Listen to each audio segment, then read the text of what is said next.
So in the last class, we were trying to talk about some certain aspects related to your triangulation, different types of triangulation layouts, and we have talked about the different triangulation figures.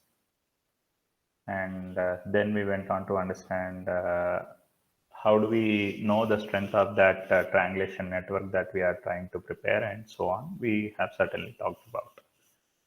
So in today's class, we'll be focusing on how do we cite the instrument or any signal that is placed at any other station point from the instrument station, and how do we ensure that triangulation stations are intervisible to each other, in between which you are representing your control lines. In case if they are not intervisible, then what are the different ways by which we make our triangulation stations intervisible? Okay, so all certain things we'll be trying to talk about. Our main focus today would be in reference to how do we identify our triangulation station position. Maybe after some time, may not be today. Today I am marking them on the ground over different places. But how do we understand the positions of those stations? Maybe later point of time when I want to go for any other add-ons to that particular triangulation network. Okay, and subsequently in any particular case, if you are not able to take your measurements from that particular triangulation station by citing the station points or any other signals, whatever available at other triangulation stations for measuring your horizontal distances to have your horizontal control. Okay, so in such cases, what do we do? All that will be trying to focus. Okay, let's quickly understand what is meant by station mark. Okay, towards the end of the discussion in the last class, we were trying to talk about what is the relative strength of the figure. So how do we understand that so-called triangulation network? What we have built is to how much accuracy we are going to measure the readings with that particular triangulation station. So that we have talked about. So next, quickly moving on with what is called as station mark. So what does this word station mark mean? So it's nothing but it's the point or the mark over which you are required to establish your instrument station to subsequently take your measurements. Measurements in the sense either your horizontal angles or vertical angles if you want horizontal control or if you want a vertical control. Okay, either in the case of your primary triangulation or secondary triangulation or tertiary triangulation. Okay, so what how do we have such station marks? Which points should be called as your station mark points? So these are nothing but should be permanently marked on the ground, because these station points are triangulation stations, what we are trying to talk about. Okay, so they are to be permanently marked on the ground whenever I want to continue my triangulation network, or when I want to have an additional way of extending my triangulation network. I can come back to that particular station mark point and I can continue my subsequent triangulation network for continuing our survey. Okay, so in such case, if you want to have some certain positions of the instrument locations to be properly marked on the ground, which should remain for certain long period of time, so we go on to mark with some reference points permanently fixed for its purpose. Okay, should be permanently marked on the ground so that the theodolite and signal may be centered accurately over that particular mark. So if you are going to be setting up your theodolite or maybe your any of the signaling devices which are to be placed, so we'll be exactly placing over that particular station mark point what you are permanently marking on the ground. So sometimes what we'll do is these station mark points will not be directly represented on the surface of the ground. Maybe just below the surface of the ground, we'll be locating the reference of this station marks. The reason is if they are directly marked on the surface of the ground, there is a possibility that because of any external action, what is happening, those marks might get disturbed or dislocated, or you might see those completely those marks getting erased. So to avoid such circumstances, you would also come across with some situations where those marks are covered with the surface of a layer of ground or so. So whenever you want to exactly know the position of that station mark point, so you can subsequently remove that obstructions and look at the mark what is located on the surface of your ground. So these are some of those reference marks what you have. Earlier also when we were trying to talk about benchmarks which are marked by the Survey of India, we said those benchmarks are going to be accurately marked to locate the positions of that particular points from your mean sea level. So with reference to those particular reference points which are marked on the ground by Survey of India, we go on to establish some other benchmarks, either by public works department or R&B department or any other departments will make use of this benchmarks which are established by Survey of India. Great trigonometric surveys when you are carrying out. So Survey of India established some standard benchmark points. So from that standard benchmark point, your public works department, R&B department, other departments goes on to extend those benchmark points at some other places by making use of the benchmarks which are marked by Survey of India. So in same way, here also these particular station marks are going to be permanently marked on the ground, so that whenever you require any other sighting of the instrument to be done, sighting of the objects to be done, or any other further expansion of your triangulation network if it is required, okay, so you can go on to identify where was your exact station point, station mark from where you had your triangulation network which you have earlier built. So from there you can continue your process of carrying out your work. And sometimes you might have some standard references like this, where you'll have a kind of a tip on which you can have the centering of the instrument done, and on top of it you can place your theodolite or maybe any other signaling device.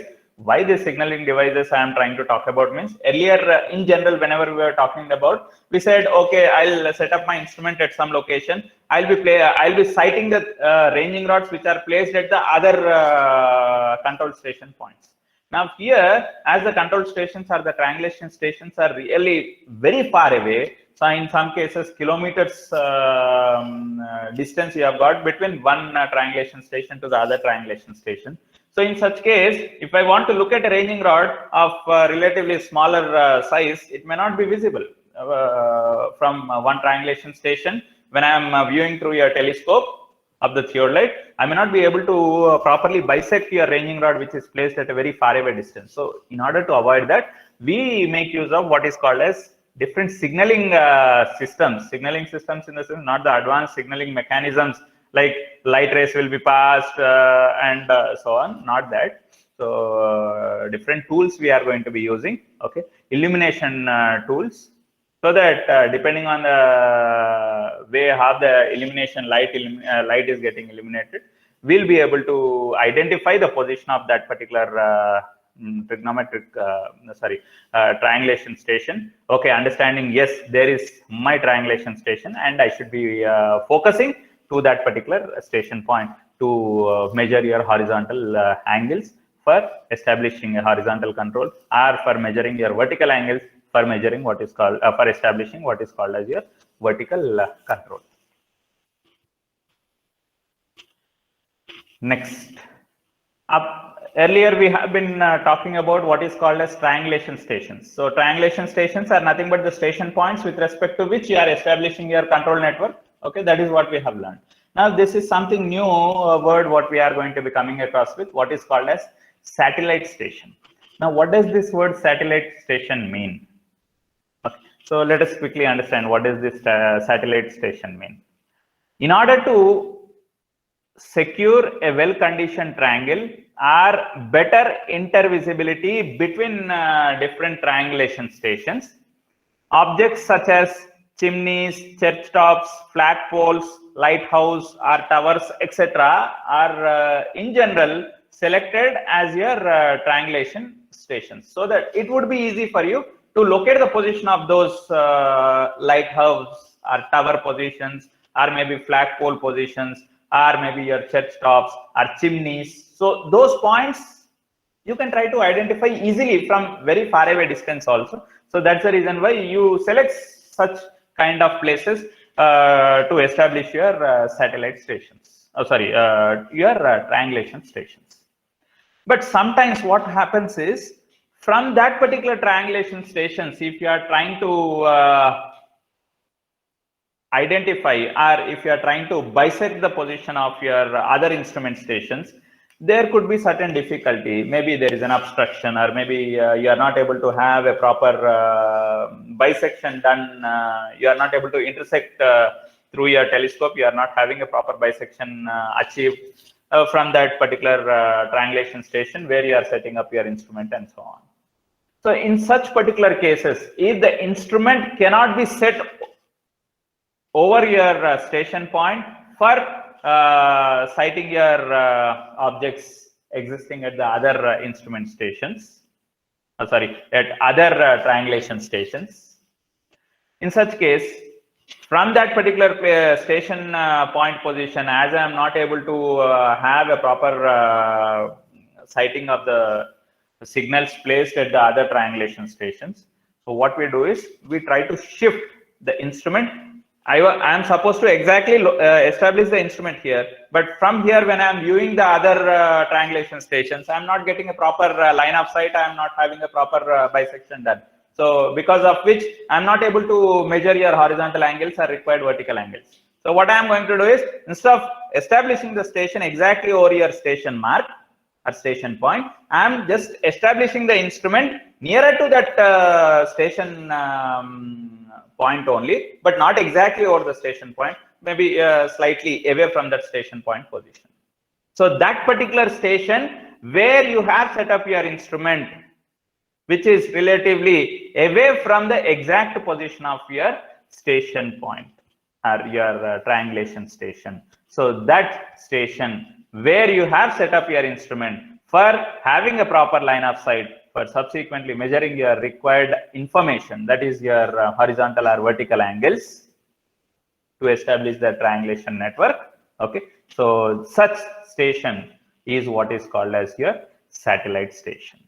That is not a true station. I repeat, satellite station is not a true station, but however, for having a proper line of sight, for having a proper bisection to the other triangulation stations, so we are shifting the exact position of your instrument station to some other new position from where you are measuring your angles, and subsequently computing your other lengths of the sides of your triangulation network. So that particular station is what is called as your satellite station.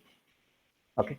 So if it is not possible, if it is not possible to set up the instruments over that particular exact station point, what generally I should be doing is, exactly over that particular triangulation station point, I should be setting up my instrument for having a proper line of sight onto the other triangulation stations where you have some signaling devices placed. Okay, so that I can through my telescope I can view those signals what are placed, and I can try to understand how much is the corresponding horizontal angle between various lines existing in that triangulation network. Okay, but however, in case if you are not able to set up your instrument exactly over the top of that instrument station point because of any reason, where you are not having a proper bisection, you have got different obstructions existing in the way of line of sight. Okay, in all such cases, a subsidiary station, another station, which is not exactly called as your triangulation station, a subsidiary station known as a satellite station, which is also otherwise called as false station. Why do we call it as false station? Because that is not the exact station. It is some other station which is not part of your triangulation network at all. Okay, so you are going to be setting up your instrument on some other station point, which I am calling it as a false station or satellite station. Okay, which is selected nearer to that of your main station where exactly you were supposed to be setting up the instrument. And then what we do, after selecting some other point where you are going to be setting up your instrument, that station which you are calling it as your satellite station or false station. So after identifying such kind of station, all your observations in the sense your subsequent angles what you are going to be measuring with the help of your theodolite placed on that particular satellite station point. Okay, observations are made to the other stations. Okay, the other stations where you have your signal systems. Okay, signals available like your chet stops or chimney or whatever. Okay, so observations are made on to the other stations to subsequently find out your horizontal angles or the other required information to establish your horizontal control or subsequent vertical control. Next, let us understand what is this word reduction to center means. Okay, those angles what you have established with respect to the satellite station, which can I directly use it for establishing your horizontal control or vertical control? Not exactly, because that so-called satellite station is not your exact station over which you are supposed to be establishing your instrument. It's some other station, but true station is somewhere here. Your false station is established somewhere nearer to the true station. All your measurements are done by establishing the instrument at your false station or your satellite station, and then those angles or those measurements whatever you have done with respect to your false station or your satellite station are reduced, are computed back in considering the original position of your true station based on your different trigonometric functions. Okay, so the angles which are measured with the help of your satellite station are then corrected because they are not called as your correct angles with respect to your correct station point. Okay, so those angles what you have measured with respect to that of your satellite station or so-called false station are then corrected and reduced to what they were supposed to be from your true station. So exactly if I am going to measure it with the help of your true station, so how much are those going, how much angles am I going to be getting exactly with respect to that other stations when we are going to be bisecting from the true station? Those angles is what we are going to be getting from the measured values with respect to that of your satellite station. Let's say, for example, I have got one triangulation station here, another triangulation station here, another triangulation station here. Okay, so let's say this is my triangulation network, station A, station B, and station C. I am required to exactly set up my instrument over your station A position and subsequently bisect your station B and station C and find out what is the angle that is existing between the line of sights of line AB and BC. This angle is what I am supposed to be finding out, let's say. But what has happened is there is an obstruction. Maybe you are not able to have a proper line of sight between point A to B or point A to C, because of which that internal angle between the line AB and AC you are not able to find out. So for that, what I am going to be doing is I am just trying to establish some arbitrary point on the ground, on a relatively flat ground, over which I am going to be establishing my instrument. Let's say this instrument is set up on the instrument station point, something called as D. What is this D station? So this D station is what we are calling it as your satellite station or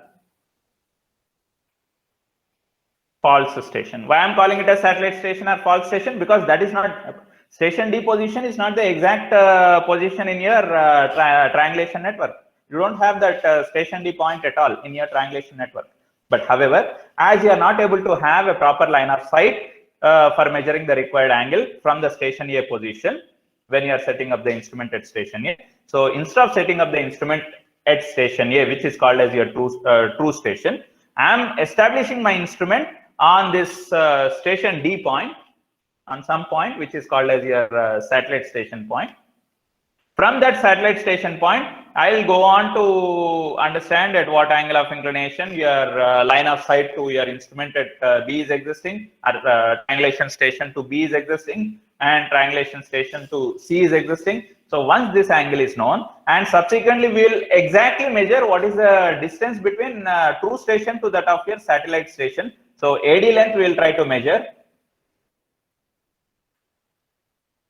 So by making use of that angle, the length AD and that subsequent angle what is measured at satellite station, citing your triangulation station at B and triangulation station at C, we go on to reduce the measured angle with respect to the satellite station to be calculating as if it is calculated with respect to that of your true station. So based on your trigonometry and based on other measurements what are relatively required, so we go on to find out your so-called angles which you are going to be subsequently having with respect to your exact true station.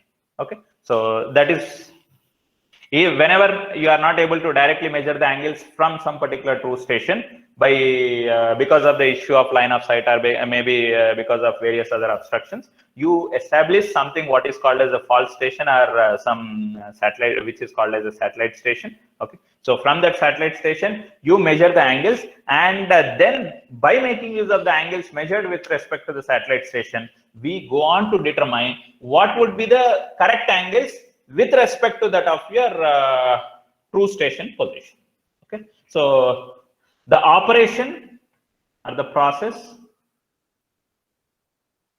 that what we are carrying out, okay, the operation applied to this correction due to the eccentricity. What is this eccentricity? So the distance from point A to point D, the shift in the instrument station or the shift in the position where you are establishing your instrument for subsequently measuring the angle. So that shift in position is what I am calling it as eccentricity of the station. Okay, so the operation applied for subsequent corrections to be done because of that eccentricity existing in the station is generally what we call it as reduction to center.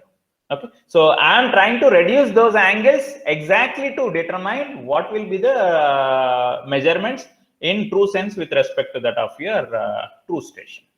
Okay, so the distance between true station and the satellite station is determined by method of trigonometric leveling or by any other technique, whatever is possible. So you can go on to measure the distance between the satellite station and true station. So by knowing the distance between the satellite station and true station and subsequent angles, whatever you have measured with respect to the position of the satellite station, you can go on to compute by making use of simple trigonometry. That you will be looking at the triangles what are getting formed, and by making use of your sine or cosine rule, you can go on to find out your true angles, what you will be getting with respect to that of your triangulation station A. Okay, so next let us talk something about what is called as signals. So I hope all of us know what is meant by signal. Signal is nothing but it's a mechanism which is going to be helping us in identifying the position of your different stations existing in that network. Because as we said, in the case of your primary triangulation network, or in the case of your secondary triangulation network, or maybe in your tertiary triangulation network, we said your triangulation stations are relatively very far away. In some cases, it is in the range of 16 to 150 kilometers. In some cases, it is in the range of something 8 to 20, 8 to 30 kilometers. In some cases, in meters range. Okay, so it would be difficult for us to identify the triangulation station position. Where is the other triangulation station position from this station point? Or the same way, if I want to locate and bisect the position of the different triangulation stations, it may not be so easy for us to identify the position of that triangulation station. So for that, in order to have a proper line of sight achieved to the other triangulation station positions, so we are going to use different signaling mechanisms. Okay, so once I know a proper signaling mechanism is available, okay, sometimes most of us would be having a confusion, like in the case of ships which are going in the seas. So how do the people identify the places, how in which direction they are supposed to be traveling and so on? Okay, they have got radar signaling system and all other, but sometimes you would also see along your sea coast, you would see something what is called as lighthouses. Now, what is the purpose of that lighthouse means? So those lighthouses are going to be constructed relatively at a higher elevated grounds.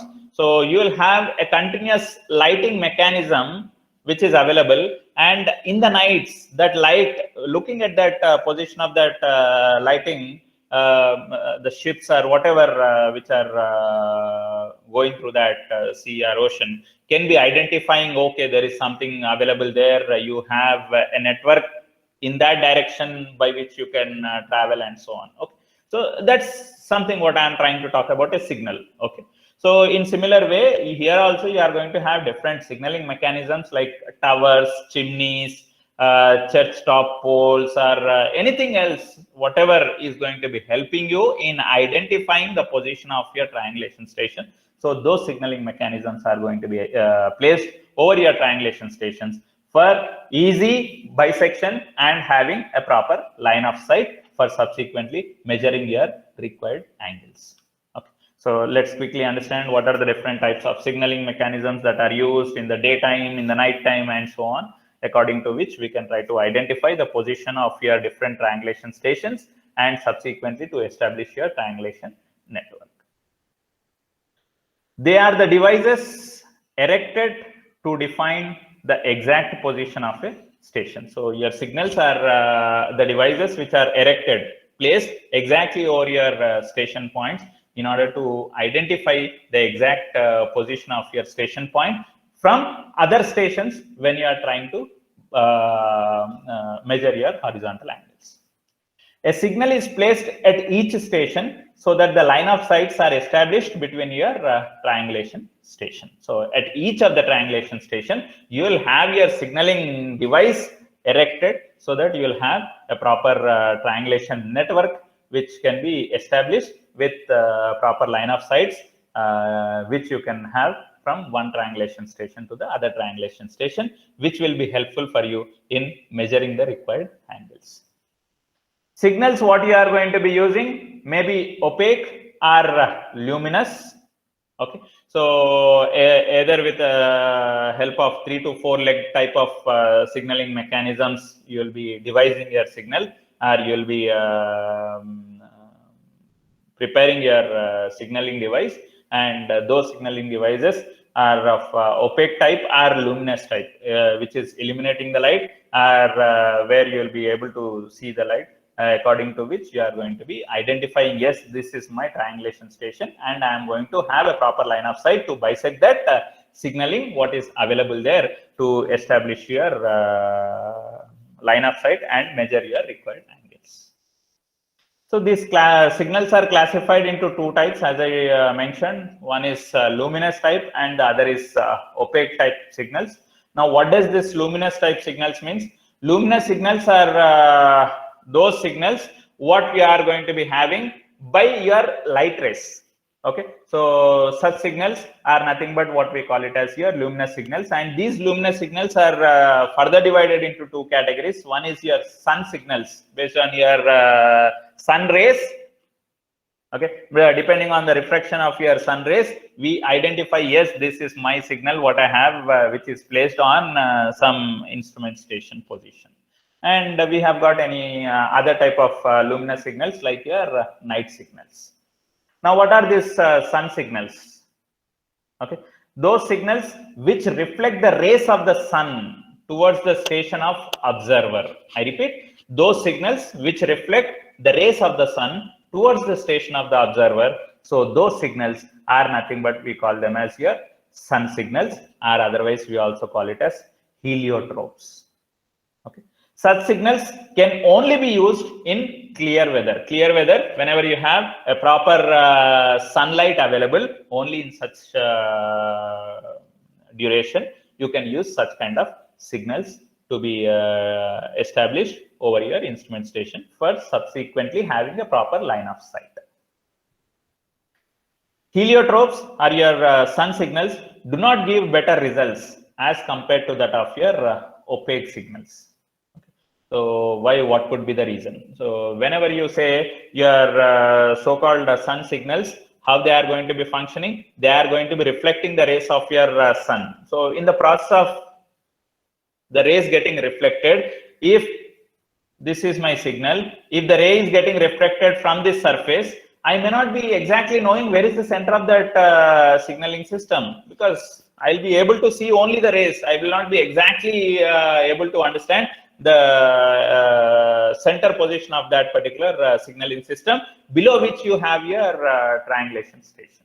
Okay. So there will be a slight kind of error when you are going to be having a line of sight onto that particular sun signals or heliotropes. So that's the reason why we say these sun signals are not so much accurate in helping you in having a proper line of sight. Night signal. While making the observations at night, so night signals are very much used, like as I mentioned, your lighthouse.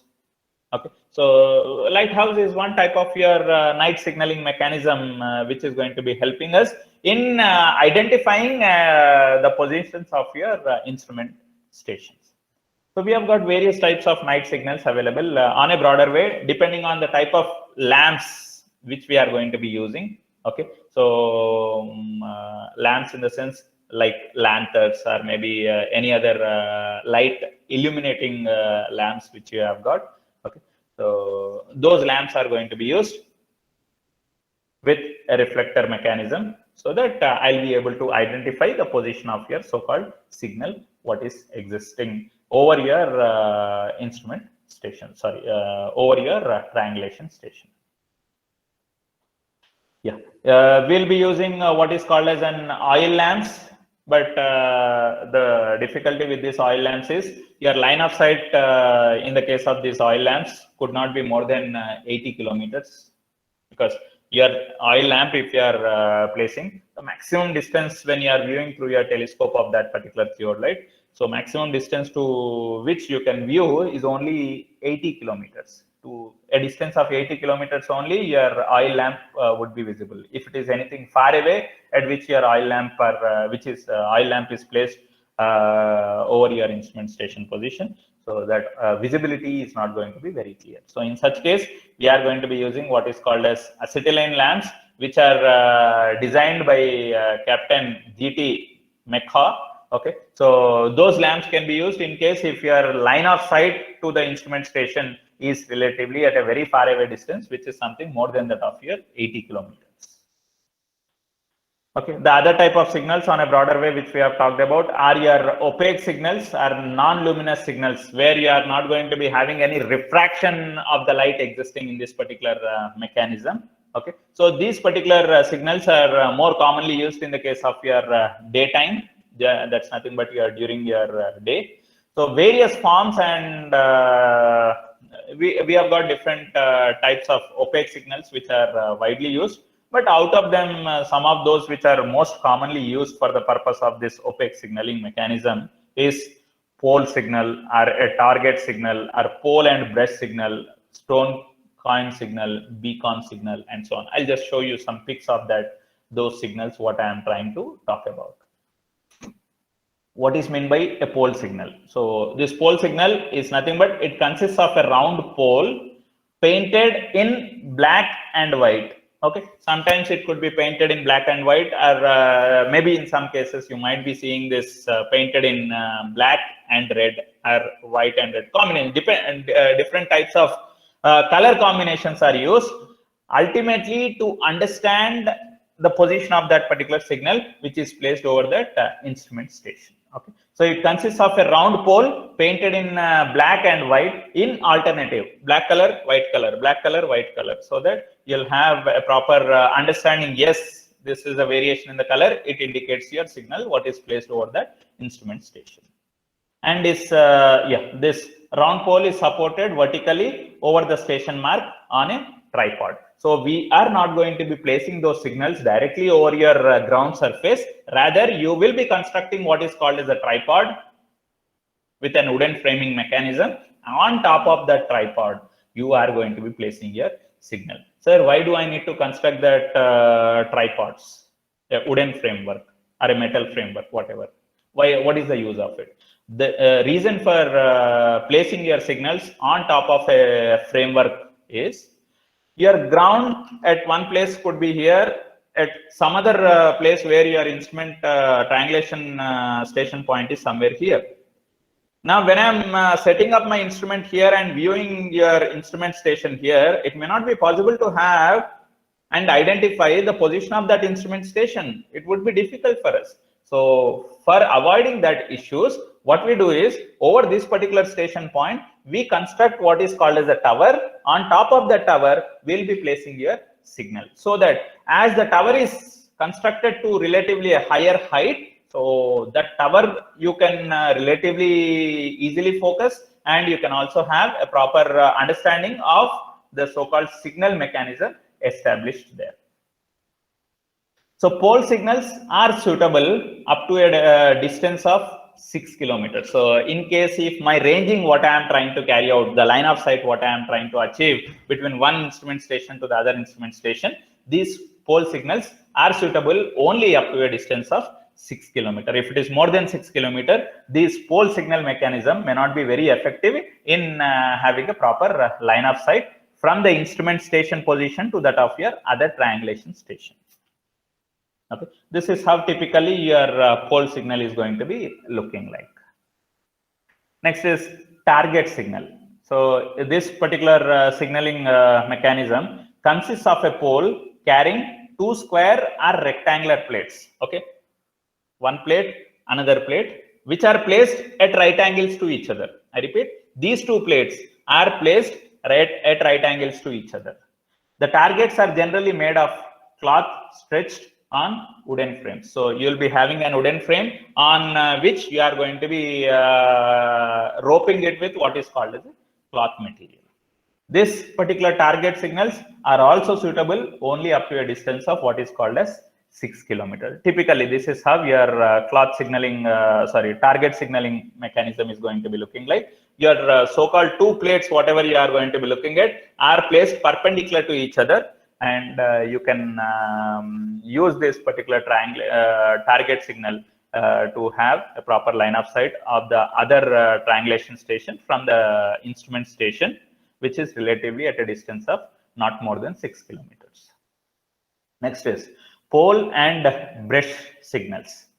So it consists of a straight pole about 2.5 meters long with a bunch of long grass tied symmetrically round the top, making a cross. I'll just show you the figure what I am talking about. So you are going to be having a cross which is placed over a pole which is relatively of 2.5 meters height. And where is this pole being placed means on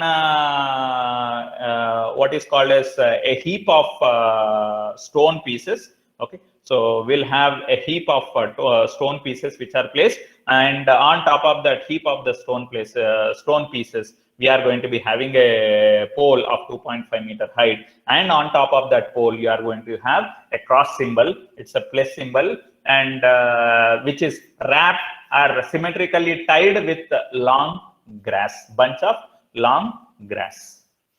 The signal is erected vertically over the station mark by having a heap in the sense it's a group of stones which are vertically placed up to a height of 1.5 meters around your pole. A rough coat of whitewash is applied to make it more conspicuous, to be more visible, properly visible, to be seen against any black and white background, or against any black backgrounds. So that so-called pile of stones, your heap of stones, group of stones, what you are placing vertically, which is whitewashed. Those stone surfaces are whitewashed, so that under any background, you will be able to clearly see this white surface of whitewash that is done. In that stone pieces, you have a vertical pole placed, and on top of that vertical pole, you have got your cross symbol, which is wrapped with what is called as your long grass. This is how typically it looks like. Okay, this is your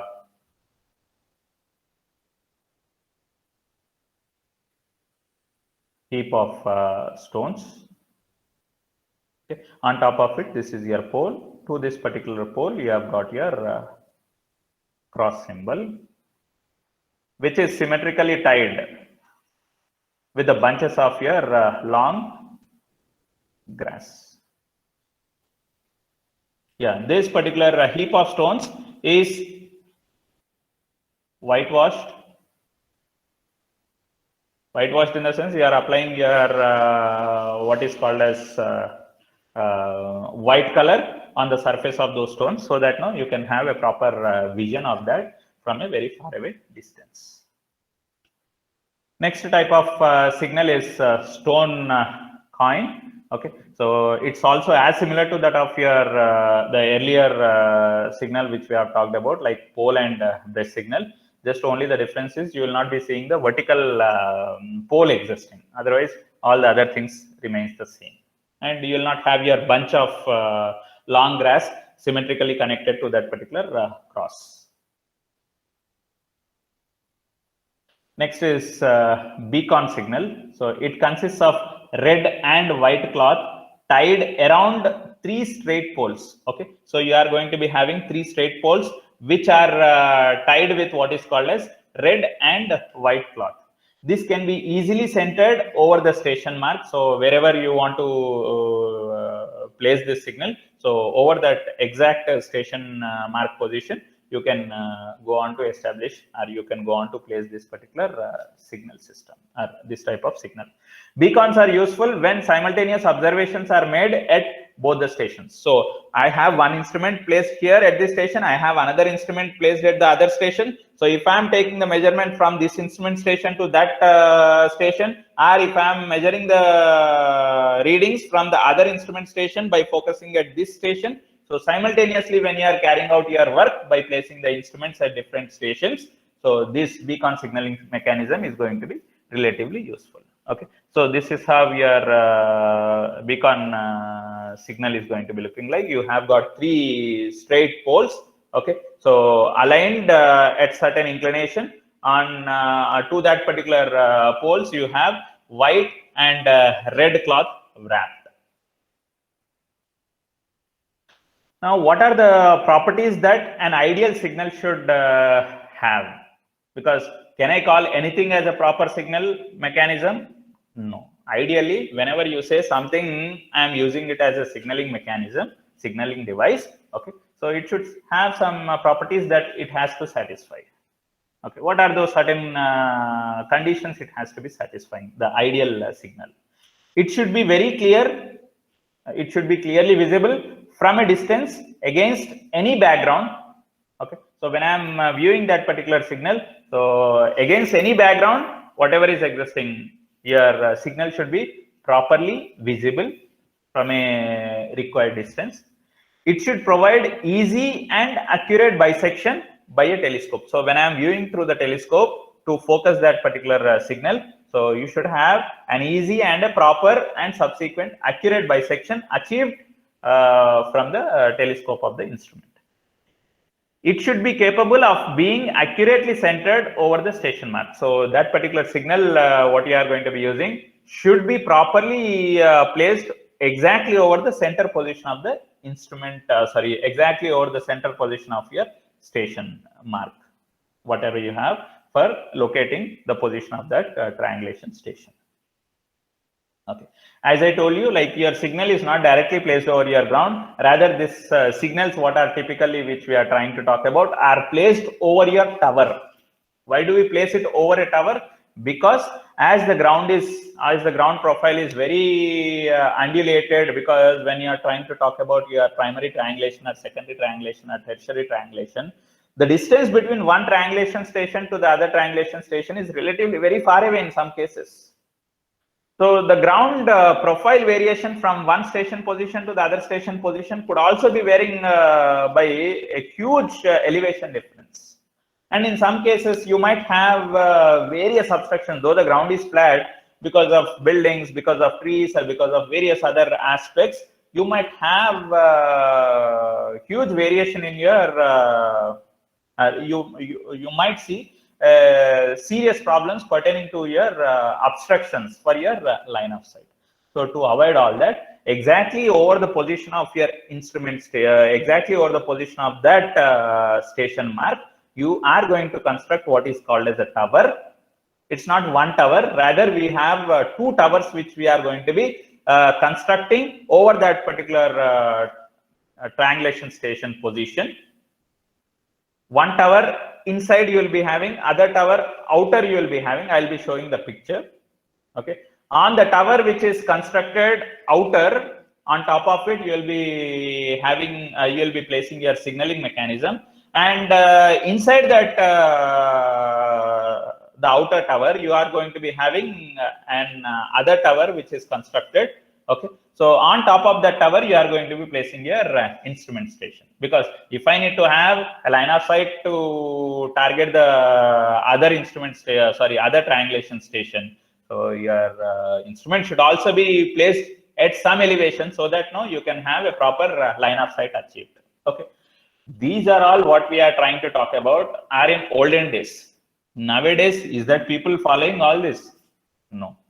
It's simple. Your GPS, remote sensing, and other advanced mechanisms, technologies which are available are being used for locating the positions, understanding all that information. This is what we are trying to talk about is in olden days, because in olden days we didn't had such advanced mechanism by which you can locate the position of your various instrument stations or maybe your triangulation stations, understanding what is the distance between them, angles between them, all that we were not able to get it, okay, theoretically. So that's the reason we were using your typical instruments like theodolite instrument and subsequently so on.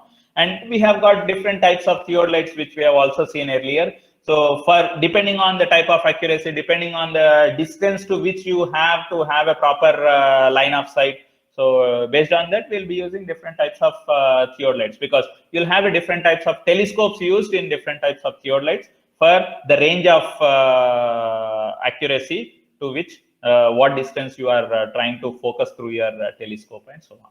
Okay.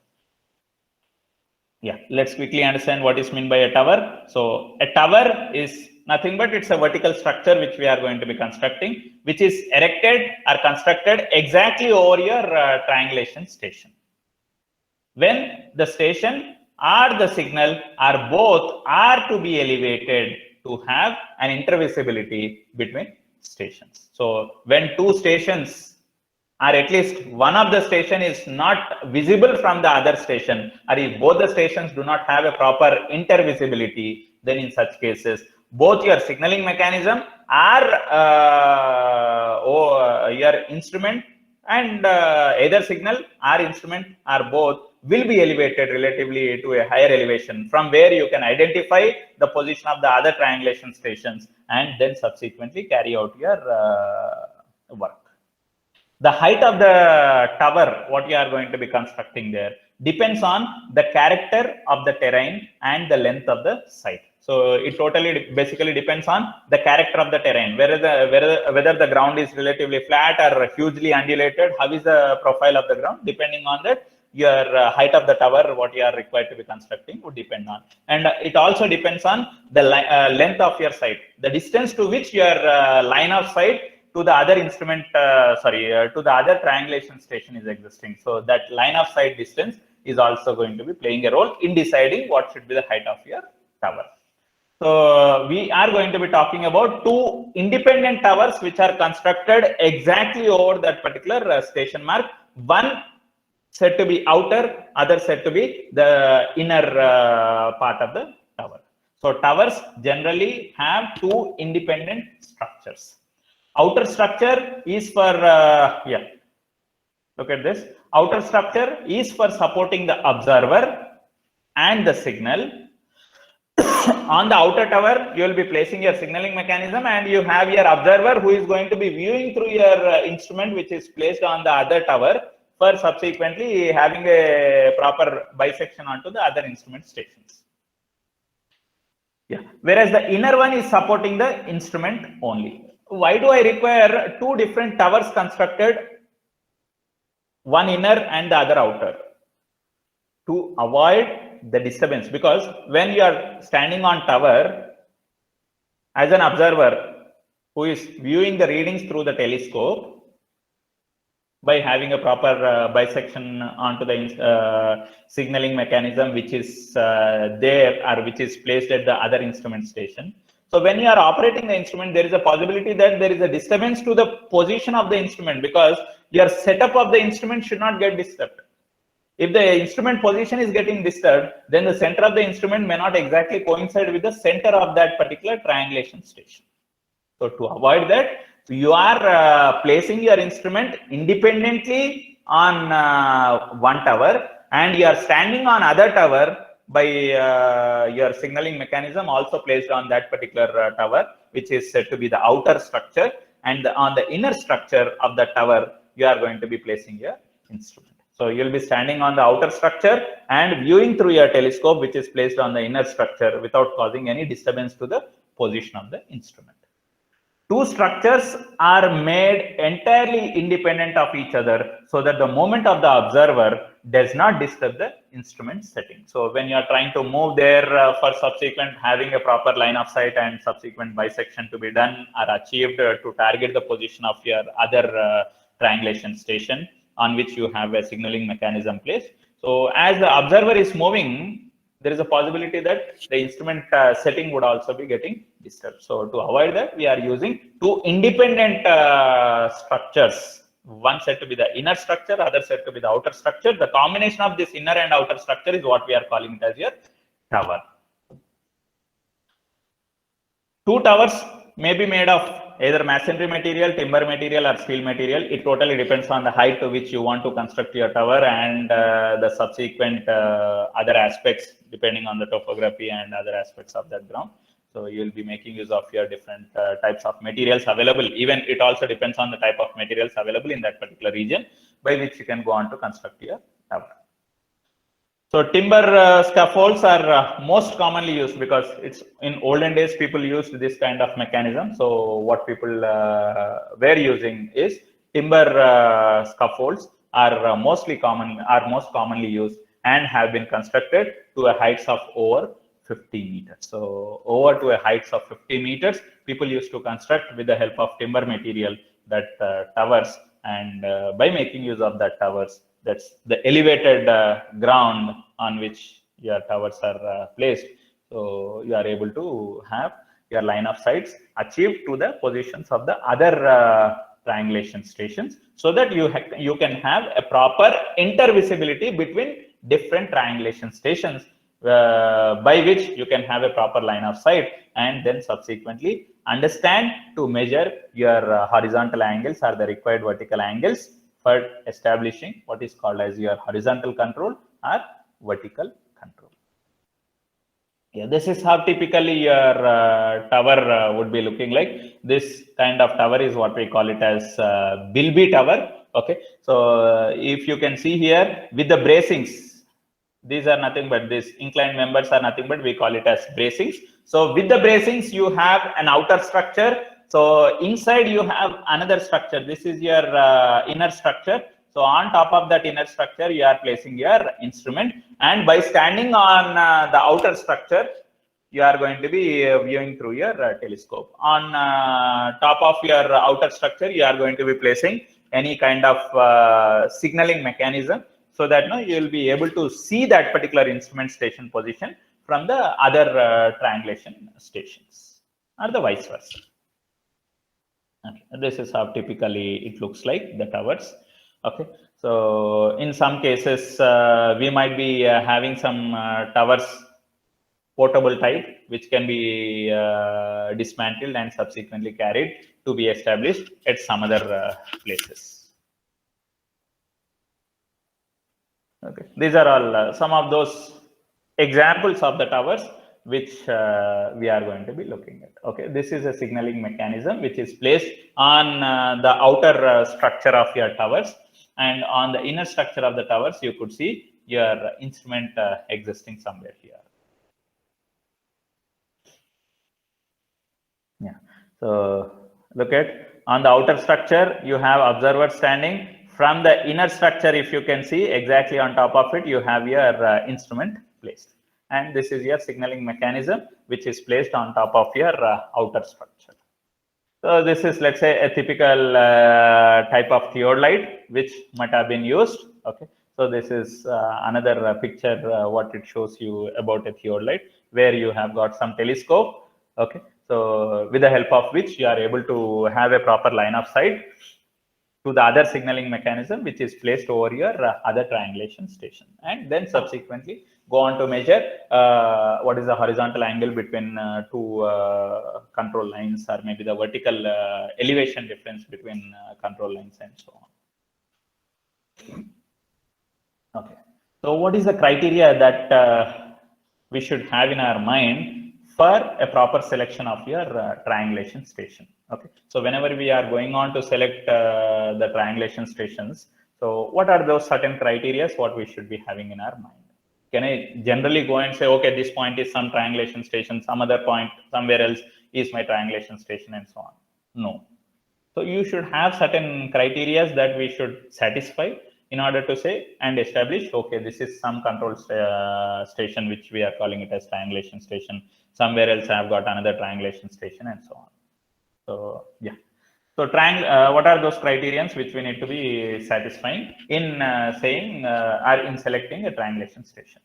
So triangulation stations must be selected carefully. When these triangulation stations are properly selected, it can save you a lot of time and money by keeping the following key points in your mind. So by keeping these particular points in mind and satisfying these criterions, you can save a lot of time and money invested for carrying out that particular triangulation network. So triangulation stations should be intervisible. This is, yes, obvious, because if you don't have a proper intervisibility between the triangulation stations, you cannot measure your required angles. Stations should be easily accessible with instruments. So you should be able to set up your instruments without any difficulty over that particular station points. In case if you are facing some difficulty with respect to the setting up of the instrument over that particular station mark, then I have to search for something what is called as your satellite station, with respect to which I should measure the bearings, and those measure bearings are to be reduced to your exact true station. So it's all nuisance. So instead of that, you try to identify some station point with respect to which itself you can go on to measure your required angles.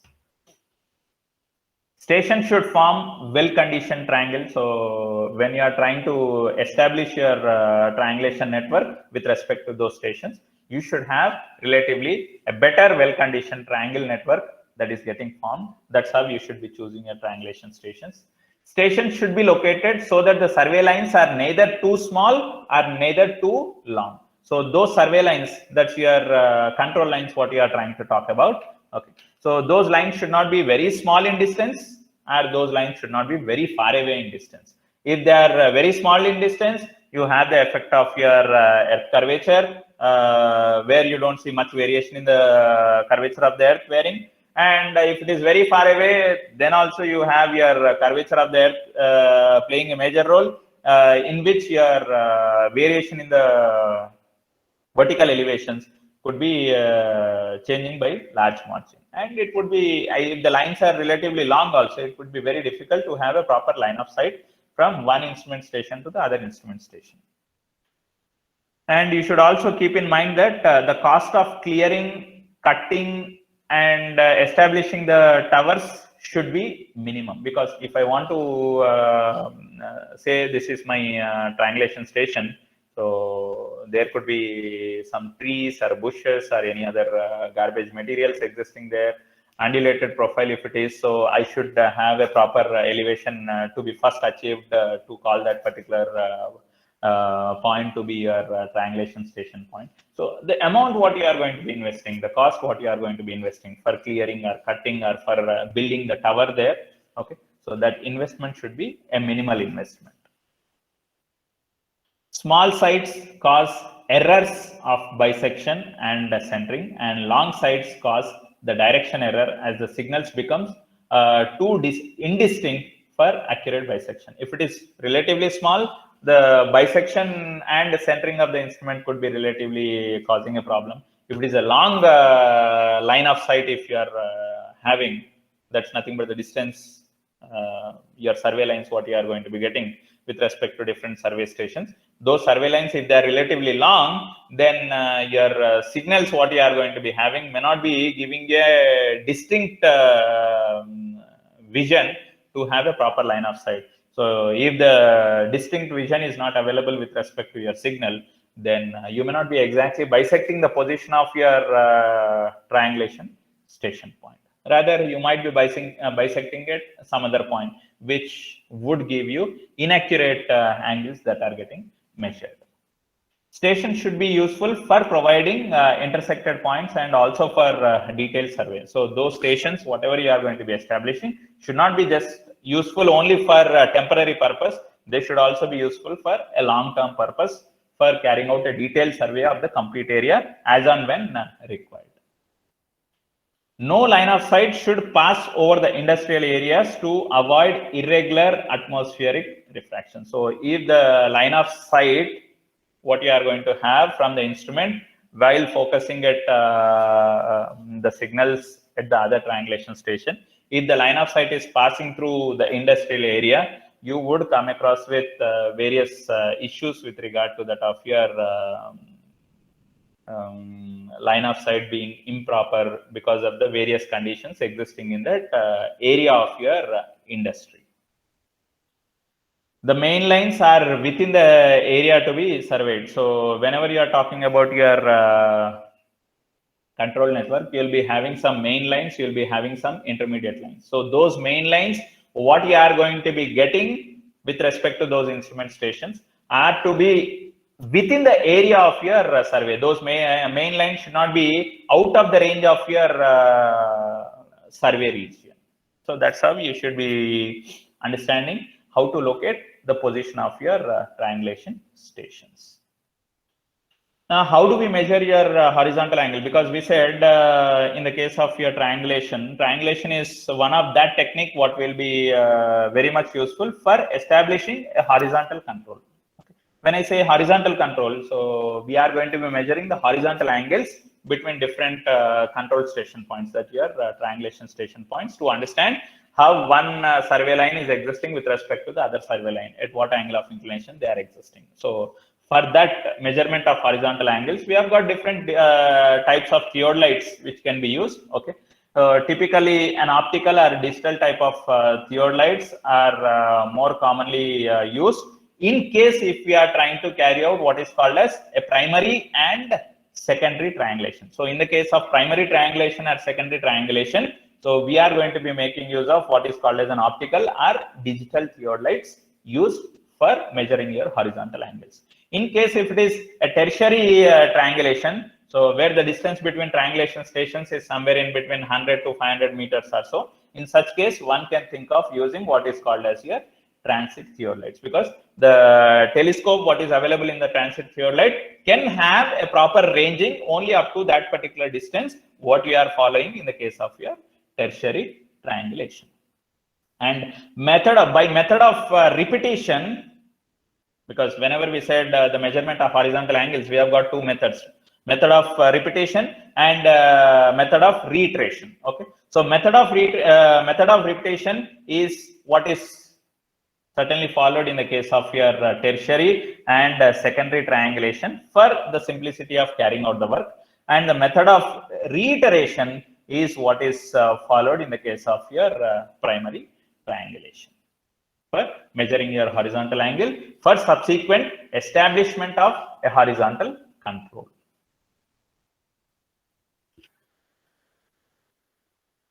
Okay. So I'll just stop our discussion for today here.